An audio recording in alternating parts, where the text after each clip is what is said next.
You've heard of fentanyl, and you know that it's deadly, but you might not know just how devastating the impact has been right here in Arizona. If you are a parent or a caregiver, please take just a couple of minutes to listen to Larry Tracey, Executive Director of Youth for Youth and the Director of Buckeye's Way Out West Coalition. He's joined by ASU student Olivia Daly, who's going to offer her perspective as a young person and as a student. Welcome. We're going to start with Larry. Just how big of a problem is fentanyl in Arizona relative to other states? Well, thank you for the opportunity here, Teresa. This is great. Getting the word out is important, especially to parents. If you're a parent, this is news you really have to understand. But, well, put it this way, we beat LA. I hear that chant all the time. But in 2020 and 2022, Maricopa County beat Los Angeles County for the number of overdoses in youth, in deaths. So that's a key factor that actually blew me away. The other part is we average 5 deaths a day from opioid and fentanyl overdoses. Fentanyl is just a synthetic form of an opioid or heroin. So you want to make that connection too. They're all the same. It's just that fentanyl, the mix of that, it's highly potent.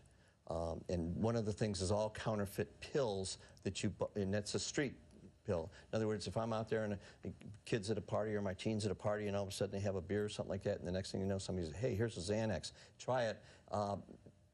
Generally, if it didn't come as a prescription from a drugstore, it's got fentanyl in it simply because all street drugs have fentanyl.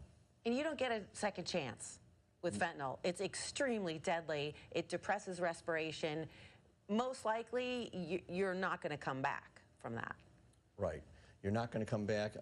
There is something we'll probably talk about in a bit called Narcan, where you buy yourself 45 minutes of time to get help and things like that. But a lot of times teens don't want to get in trouble.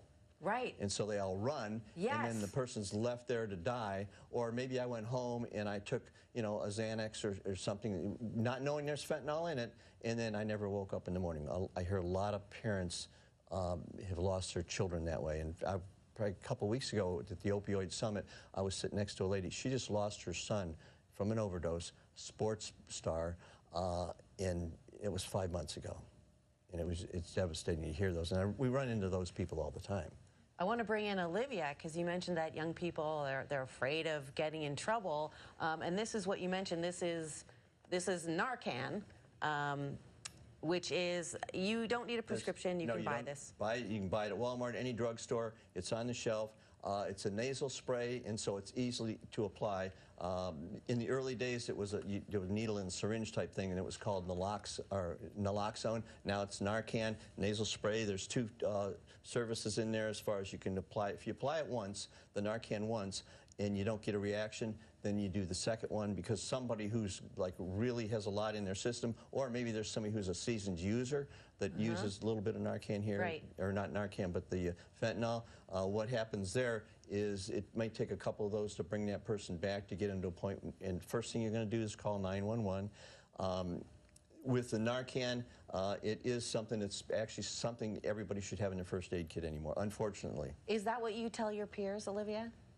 So sometimes it can be kind of tricky because a lot of students may have good intentions when it comes to drugs. For example, kids that are struggling with stress, maybe at school or finals coming up, and they decide that their other friend has Xanax and they may need something to help with their stress. A lot of times the intentions are good, but the outcomes are really bad. So it's really important to just be able to spread that word and that awareness, specifically with my friends. They all know what I do for work, which is talking to youth about substances and also providing engaging activities for them to make the connections between the facts and also the effects that it has on our bodies.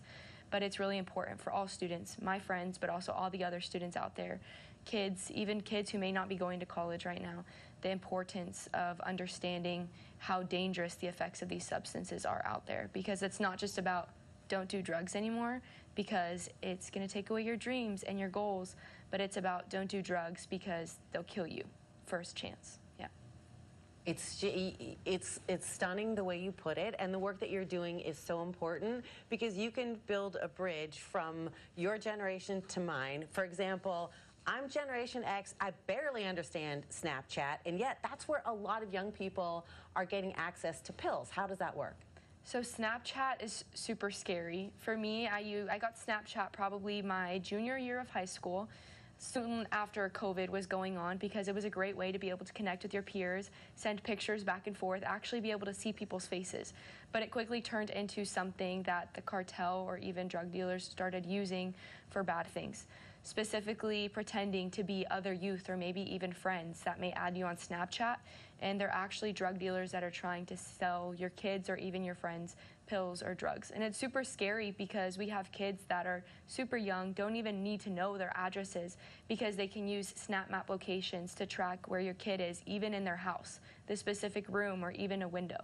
That is so terrifying. I wish we had longer to talk, but I cannot thank both of you enough. Larry Tracey, Olivia Daly, we really appreciate it. And if you are interested in attending a Fentanyl Forum to learn more, there is one Wednesday, November 13th, 6:30 p.m. For more information on any of these programs that Larry and Olivia talked about or how to get Narcan, check out our website.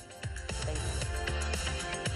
Or join us Monday, September 30th at 8 p.m. for a special on the fentanyl crisis brought to you by our partners at Substance Awareness Coalition, Leaders of Arizona, and Axiom Care.